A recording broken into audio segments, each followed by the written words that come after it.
Barich playing a Dimir Inverter Mirror, and then Pulliam on your right playing Team of Reclamation against Dylan Hand playing Jund Sacrifice. Straight ringer. That's right. Lowest profile of any of the 6 players playing in this feature match area right now, but a stone cold ringer. So we will be getting the green light here in just a moment, and we're going to watch Dilks on Amulet Titan that's gotten some upgrades, like Dryad of the Elysian Grove, among others, against Barich playing Golgari Yawgmoth, the deck that she used to win her 3rd SCG Tour Open just a couple weeks ago in Knoxville. Once Upon a Time is how we're going to start our day. I'm so used to Barich playing Infect that I'm waiting for her to reveal a Glistener Elf or a Blighted Agent, but that's not the case here.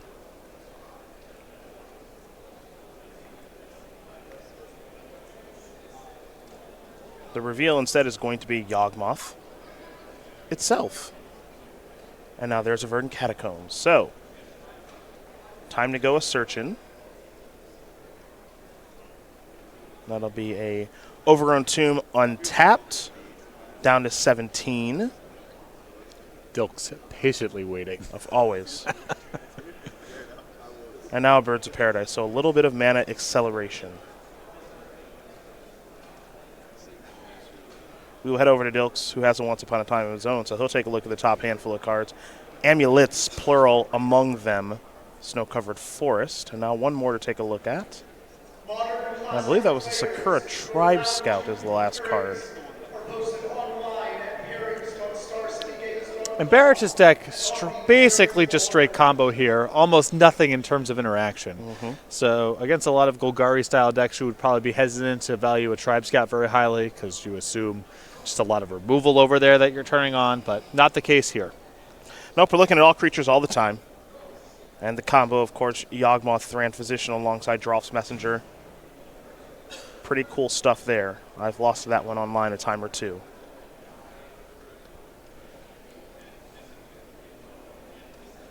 And this will be a Snow-Covered Forest. That's a choice here for Dilks.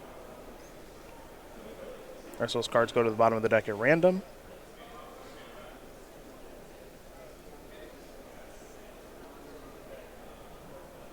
And we'll see what the follow-up is here in just a moment. Looks like he's just going to start with the Snow-Covered Forest and simply pass the turn back. So not the fastest starts here for Dilks. The follow-up now here for Barich will be a Drolf's Messenger, so there will be a trigger. Dilks is going to lose 2. There you do see the 3-mana 3/2 zombie enters the battlefield tapped. When it enters the battlefield, target opponent loses 2 life. Then you've got the Undying. When this creature dies, if it had no +1/+1 counters on it, it returns to the battlefield under its owner's control with a +1/+1 counter on it. Very, very pushed triple black creature. Yeah, this was an all-star in Standard during its time. I almost top-8'd an Invitational with that card alongside Walking Corpse. Drolf's Messenger was responsible for most of the wins. With Oh, that you tag. sure? Yeah. Wasn't the Corpse? There's a Teleria West. We're going to head back over to Barich now.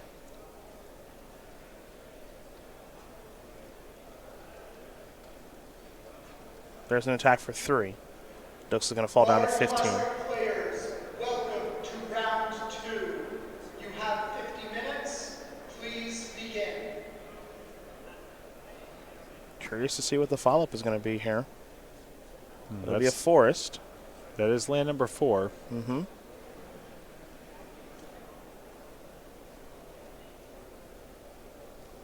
there's Yawgmoth. So missing just one little piece to the puzzle here, which is just like another Undying creature like a Young Wolf or something like that. But of Court of Calling is in hand for Barich right now.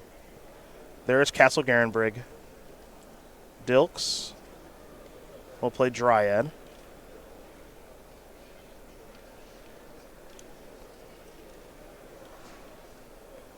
There's a Simic Growth Chamber. There will be a trigger. And I think that Barich is just in the clear here because there's not even a threat of Pact of Negation in this spot. Yep, I think should be good to go unless I'm missing something here.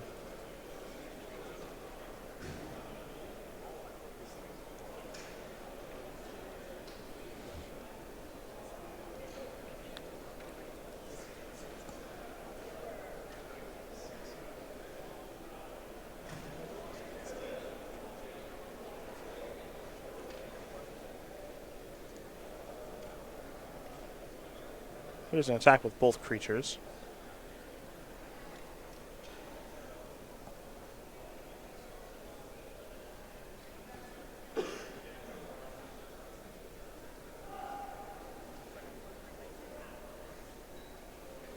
Yawgmoth being a 2/4, heading into the Dryad that's also a 2/4, and then Dross Messenger is a 3/2.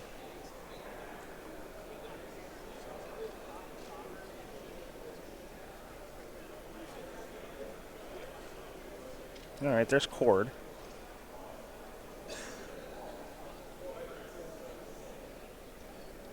Okay, there's Young Wolf.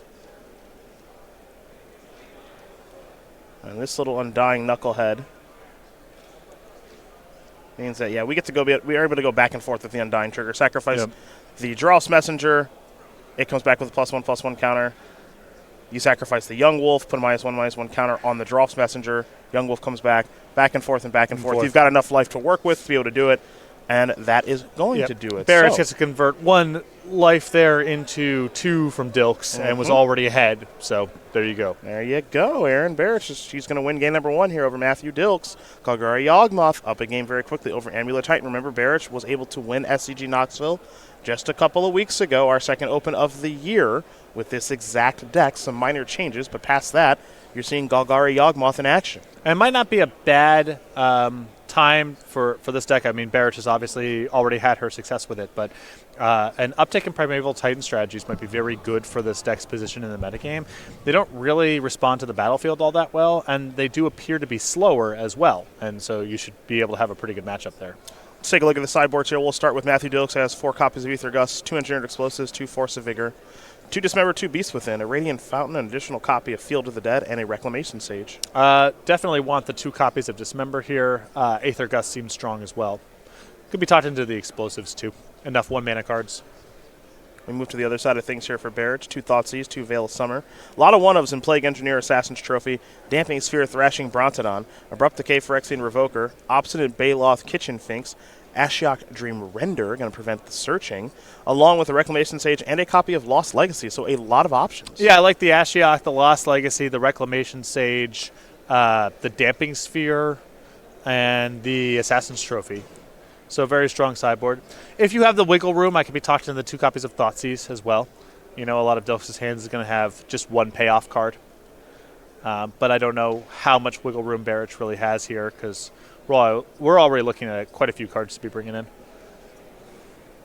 Those are your options there for both players. They're shuffling up very quickly as both our other matches appear to still be in game number 1, a Dimir Inverter Mirror, along with Jund Sacrifice against Temur Reclamation. We will take a look at our Season 1 schedule here on the SCG Tour, as we had an open in Columbus to kick off the year that was won by Zach Allen, Harlan Fear, and Danny Jessup, with the team of Edgar Magalhaes, Matthew Dilks, and Will Pulliam getting second place. And then SCG Knoxville, as we mentioned, January 11th and the 12th was won by Aaron Barich.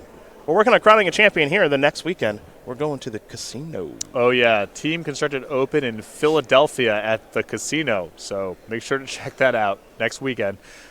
Indianapolis the weekend after that, that's Pioneer. And then March 7th is the Regional Championships. Those will be modern, and you can head over to go.starcgames.com/regionals for more information. This coming Friday, we should have all the information for that event announced, so make sure to check back to the website if you plan on playing in the regional championships, which are held all over the United States. After that, Pioneer Open in Baltimore, a Modern Open in Syracuse. That'll take us to April, and in Atlanta, we have a Pioneer Open, and then at the end of April, a Team Constructed Open in Worcester, Massachusetts. May, pretty full calendar here with 3 opens: Modern in Cincinnati, Team Pioneer in Louisville, and then Individual Pioneer back in Philadelphia. And that will take us to SCG-Com Summer, featuring the Season 1 Invitational that will be held June 11th through the 14th in Roanoke, Virginia at the Berglund Center. Go to starcitygames.com/schedule for more information, as we're getting ready to watch game number 2 here between Barich and Dilks. Both these teams 8-1, right near the top of the standings, where if you watch much of the SCG Tour, you would expect them to be. We will give them the green light in just a moment, and Dilks is going to start things off with a Forest and an Amulet of Vigor. This is a Young Wolf. Ow! Competing busted 1-mana cards, yes. Squaring off. Dilks made the Dilks face at that one. Yeah. Not impressed by the Wolf. think that might be Handware Battlements. Mm-hmm. Yes, indeed it is. Able to give Primeval Titan haste at a moment's notice. Young Wolf's going to come across here for one, take a little bite out of Dilks. Dilks going to fall down to 19. And we'll see what the follow-up is here for Barich. It's just going to be an Overgrown Tomb tapped and passing of the turn. And Dilks will draw a card. And while he works on his third turn, we'll let you know that Baker Neenan, VTCLA on Magic Online, is up a game here over Edgar Magalhaes. Dimir Inverter Mirror currently going to the player on the left as Dilks is going to just play a Gemstone Mine and pass the turn back once again. So not a very explosive start here for Dilks, even though he does have an Amulet of Vigor on the battlefield. That is a Reclamation Sage to blow up that amulet. It's a really good time here for that Reclamation Sage because Dilks' hand sort of suggests that he was trying to do everything all in one turn with some burst of mana, and now that's cut off. Dilks does have a copy of Dismember in hand, so his hand is a lot more interactive than it appears. Not the ideal targets for Dismember on Barich's battlefield. I would agree. This is an Azusa, Lost But Seeking, as Dilks will move that Gemstone Mine down to 2 counters. Bajuka Bog is land number 1. And goodbye Graveyard. He's actually going to eat his own Amulet of Vigor and simply pass the turn back with no additional lands left to play, which means, naturally, that Dilks has all spells in hand. Though you imagine he'd prefer to have lands. Here come the beatdowns, perhaps. No way for him to get it's a small play there from Dilks, but there's no way for him to recur out of his graveyard, and there's no reason to allow Barich to do something like Surgical Extraction, the Amulet of Vigor. So here comes an attack for 2. Dilks will take that 2 and fall down to 16. The follow-up here is a Thoughtseize. The hand here for Dilks is Primeval Titans, plural, along with a Pact Negation, and Dismember. That Dismember. Not surprising that his hand's a little heavy. There goes the Dismember. That's his form of interaction. The follow-up now is a Dross Messenger. So Messenger's going to come down and trigger. Dilks is going to fall down to 14. Dilks will draw a card. His hand is very slow out of the gates here. And Dilks is very vulnerable here because if he draws a mana to play, Barich knows that was the draw step. If it doesn't make blue mana, he can't pay for Pact Negation, and there's no Dismember. So if Dilks draws a land here, he may have to just keep it in his hand to keep the illusion up that he drew some interaction, because the coast is completely clear here for Barich to go off next turn if she has the tools to do so. Well, he's going to play the Gruul Turf, replay the Gemstone Mine, and pass the turn back. Barich's are going to very quickly draw, play Yawgmoth, and going to end the game. So there you go. Aaron Barich is going to win this game and match over Matthew Dilks 2-0 very, very quickly. Your SCG Knoxville champion is doing it again here with Golgari Yawgmoth. Barich, Neenan, hand, they're up. As we're going to head over to Pioneer and get our eyes on the Dimir Inverter Mirror between Baker Neenan and Edgar Magalhaes. And I'll say, we've been talking a lot about Amulet Titan and how some of these players are top players on the SCG Tour. Gravitate towards that deck, how many of them, including Matthew Dilks, think the upgrades the deck got recently are substantial. That matchup looked really bad. Didn't look good. Really bad. Didn't look good. That deck is not really well equipped to interact with creatures. There is a little bit, the deck is capable of doing a little bit of blocking, but Golgari Yawgmoth can operate entirely outside of combat. The deck is fast, and Dilks looked pretty helpless in that pair of games. Yeah, his hands were not particularly explosive in either game, and that's what it takes to be able to beat a deck like that, is just to go over the top of them very quickly, which, of course, his deck is capable of doing, but did not do in those games. Yeah, the ceiling on his draws the absolute ceiling on Amulet draws, I think, look like turn 2. So you can definitely get draws that are faster than Barich's ceiling, but we're not talking about hands that emerge all that often. And if we're looking at 50th percentile versus 50th percentile draws, I think Barich is going to get the better end of it way more often than not. For those of you watching at home, first, thanks for coming and hanging out early on this morning. But second, if you want to take a look at the deck list that these players are playing, you'll be able to do that on Cardboard Live, the extension that brings and helps bring awesome coverage to you. You'll take a look at these Dimir Inverter deck list here from Baker Neenan and Edgar Magalhaes. Magalhaes, a big fan of this deck. I talked to him about that yesterday in between rounds. And for Baker Neenan, obviously he's a big fan too. And the deck lists are very, very similar here in 4 Inverters, 4 Thassa's Oracle, 3 Jace, Wielder of Mysteries. Fatal pushes Thoughtseizes and some more interaction, and we'll see how the sideboard games do go. Edgar felt very confident in the sideboard games, said he doesn't even care if people take away his inverters with something like an Unmoored Ego, as he's happy to try to kill people with Pack Rat. Yeah, the deck can just kind of pivot into a classic Dimir control shell control game when it comes to it. Combo is likely to be good game number 1, but some of your opponents are going to be overloaded on ways to break that up specifically, and you can just sort of reorient yourself as a Dimir control deck.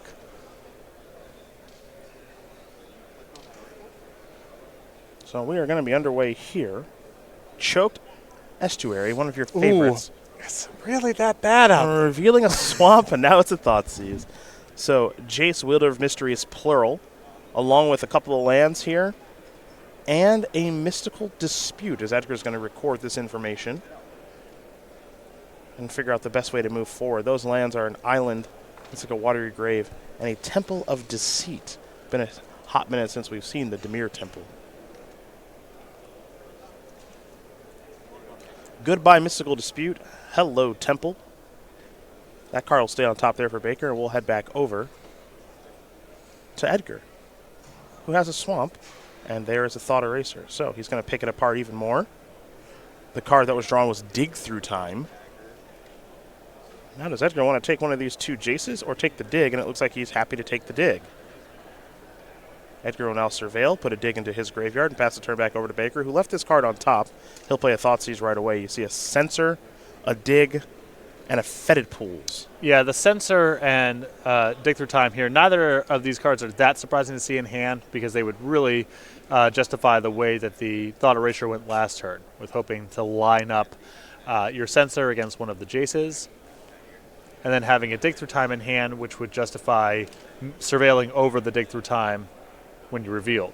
And there goes Dig Through Time via the Thoughtseize. So Censor and Fetid Pools left there for Edgar, as he'll begin his 3rd turn. There's the Fetid Pools. We'll go back over to Baker Neenan. Baker will play that island. 2 Jaces and a mystery card in hand. We head back over to Edgar. Edgar's going to fire off a Thoughtseize. What was the new card that was drawn? Fabled Passage, so land number 4. Goodbye, Jace. Let's go back over to Baker. Now Baker knows about the Censor that's in Edgar's hand, so he's naturally not going to deploy the Jace right now.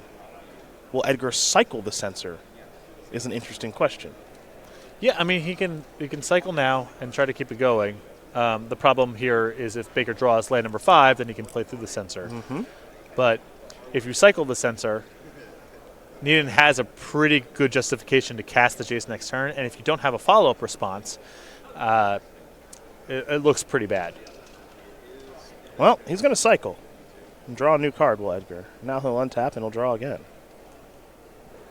There's land number 4 for Watery Grave untapped, and now here is a Jace for Edgar. So Edgar is first to the Jace race. Edgar is going to mill 2 of his own cards and draw a card. Pass the turn back over to Baker Neenan, who now has the opportunity to play his own Jace if he'd like to.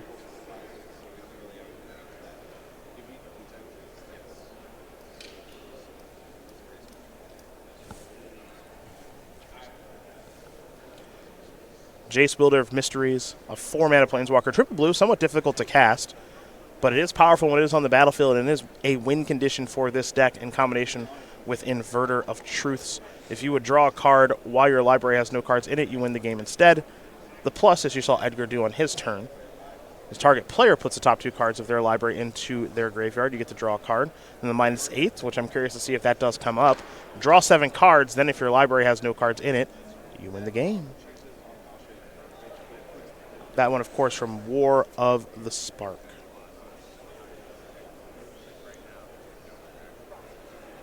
Trying to take a look over here at how well equipped Neenan is to get a Planeswalker off of the battlefield if combat isn't really on the table. He's got a copy of Hero's Downfall.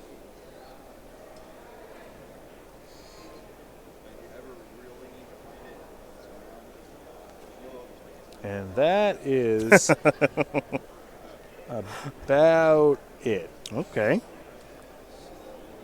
Yeah, just going to have to play through it. Not easy to do. Edgar also has a main deck copy of Hero's Downfall.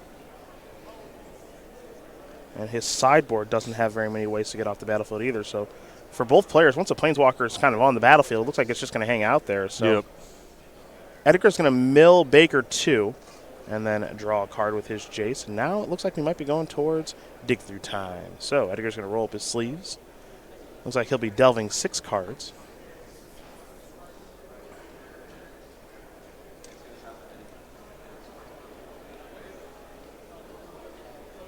Just figuring out which 6 he wants to delve.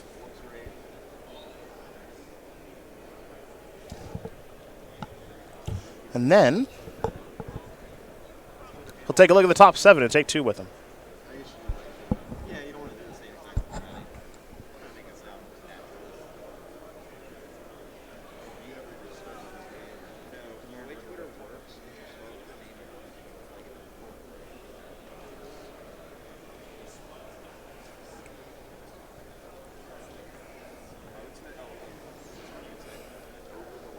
Magalhaes.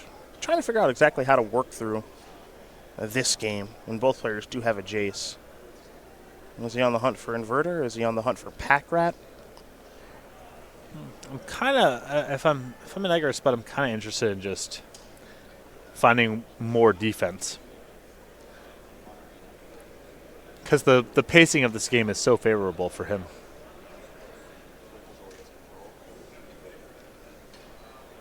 We'll go to Baker's side. You can see there, for our standard match there at the bottom, Will Pulliam is up a game with Team of Reclamation, a deck he feels is quite good this weekend against Dylan Hand playing Jund Sacrifice. Dylan top-8ing 2 classics thus far this year, 1 in Columbus and 1 in Knoxville. That is a basic island. Interesting to see here Baker go ahead and mill Edgar. And we saw Edgar do the same thing. Yeah. Mill Baker. So here's Dig Through Time. It's an interesting balancing act there of how much do you want to have kind of your own resources in the graveyard to be able to do delving and other graveyard-oriented things and also get yourself closer to 0 versus the milling of the other player does put some pressure on them to do something at some point. Here comes Dig. Thassa's Oracle among those 7 cards. A Censor there, a Swamp, an Island, and a copy of Opt.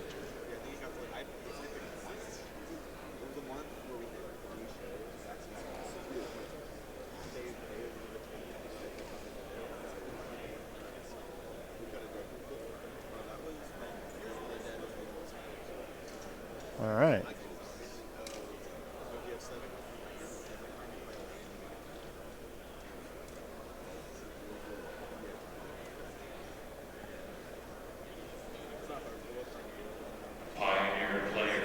There is a Supreme Will here from Edgar. And that's going to get hit with a Censor. Edgar is looking to take a look at the top couple of cards of his deck and select one. So Baker's going to take the opportunity to censor that as we head back over to Magalhaes. Both Jaces on 6. With Edgar on the front foot here, Yep. having gotten to deploy his Jace first. Looks like we're going to start with an Opt. Top card will be the bottom one there for Magalhaes. She'll draw a card.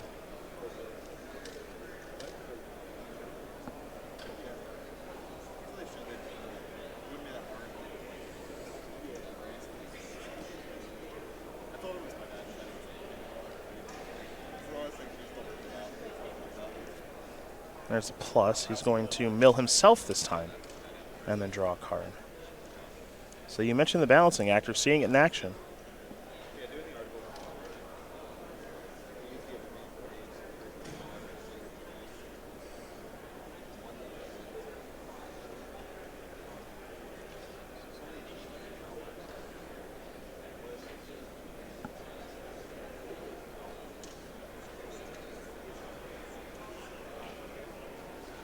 All right, going to cycle a Fetid Pools after Edgar ended his turn by playing a Water Grave. Tapped. So now Baker's going to untap those 6 lands. Again, he's got the Jace as well. Edgar's is at 7. I have to imagine that Baker's will be at 7 in just a moment here as well. Interesting to see Edgar play the Watery Grave there tapped. It feels like so unlikely that life total comes down to the determining factor here. And even if you can't use all 5 mana were you to play it on tap, it is information that Baker can use about the kind of the shape and nature of your hand. I'm with you with that. That's a little bit surprising. I guess you can make the argument of going from 14 to 12 means 2 hits from Inverter. Yeah, no, it is a line that Yeah. matters, no question. It's not free. It's just, you know, Baker has to be a lot more confident in just main phasing that hero's downfall than if you play the Watery Grave on tap. You're sort of suggesting I have multiple pieces of interaction, and now Edgar's in trouble. I mean, you know, I don't know how much the Watery Grave there informs whether or not Baker would have gone for it, but it has. If it moves the needle at all, it's in the direction of casting the hero's downfall. Well, there's the hero's downfall for Edgar. Both players are playing 1 copy, and they both have found them. Drown in the Lock, looking to fight back, and it's going to resolve. All right. And now Edgar, there is a path to recur, which is Inverter gets it back in. But in terms of playing the game straight up, it's going to be really hard for Magalhaes to be able to get this Jace off the battlefield now. Really well played game here from Baker. Ringer! Stone cold ringer! Baker's going to start things off with an opt. He'll take a look at the top card. It's going to become the bottom card. So new card coming here for Baker Neenan. Did cycle a sensor on Edgar's end step, and with that cycle, he drew a copy of Thoughtseize. Curious to see if he wants to fire that off right now or not. He'll start by plussing the Jace. He's going to mill himself. Excuse me. He's going to mill Edgar, and now he'll draw that card.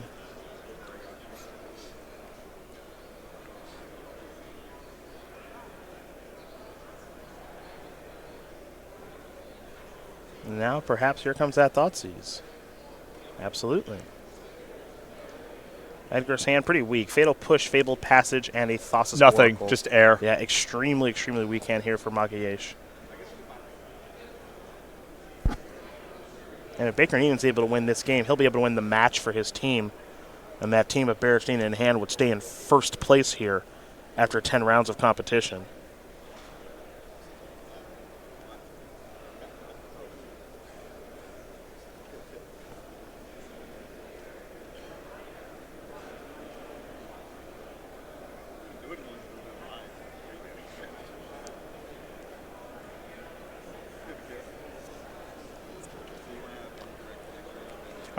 My favorite part of the team tournaments is when there's a team discussion over a Thoughtseize where all the players are arguing all the cards are irrelevant, but they have a slight preference for one or the other. Sure. And you're just sitting there just like, can you please end this game? Sure.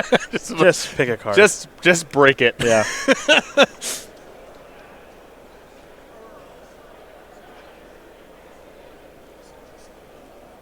Baker will pass the turn back. We're going back Edgar's way. He lost his Fatal Push. He still does have that Thassa's Oracle in hand.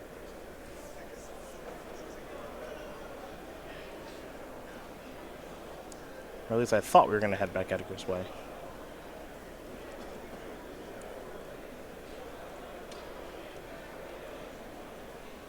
All right, we're going to go Inverter. We're still looking for a few more people to launch our 10:30 standard challenge. If you'd like to play 4 rounds of standard. So there goes the deck. Take a look and see what's in the graveyard that's going to become the deck. Dig through Time Sensor, Draw on the Lock, Hero's Downfall. Thoughtseize Opt. Actually, 2 Thoughtseizes, 2 Sensors. So 9 cards in hand. So deck becomes 9 cards. You have a draw step down to 8. You can Jace for 7, and then your hand contains cantrips. So he can get empty out next turn and do it with, Thoughtseize and Counterspell backup. Yep. And you see Jace with the win condition as the static. If you draw a card while your library has no cards in it, you win the game instead. Now, do remember, you got to be careful there because if you use the -8, the Jace is no longer on the battlefield. Right. You got to, You don't have to rush it. You can plus it up to 9 and then go about business that way. Yeah, Edgar's going to show you if he should happen to draw a Hero's Downfall or whatever, he's going to show it. Next turn, I don't think he's going to try a trap. Although maybe that's your only shot to win. But the overall point is true. There's not really a rush to do anything here. And also, Neenan has the option of just beating down and passing. He doesn't have to make any sort of move here. Edgar's going to sacrifice the Fabled Passage. We knew about that one. He'll get a basic island.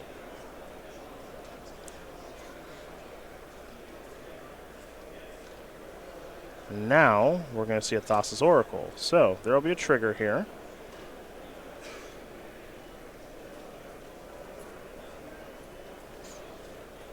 Edgar gets to take a look at the top 2 cards. They're both going to go to the bottom very, very, very quickly.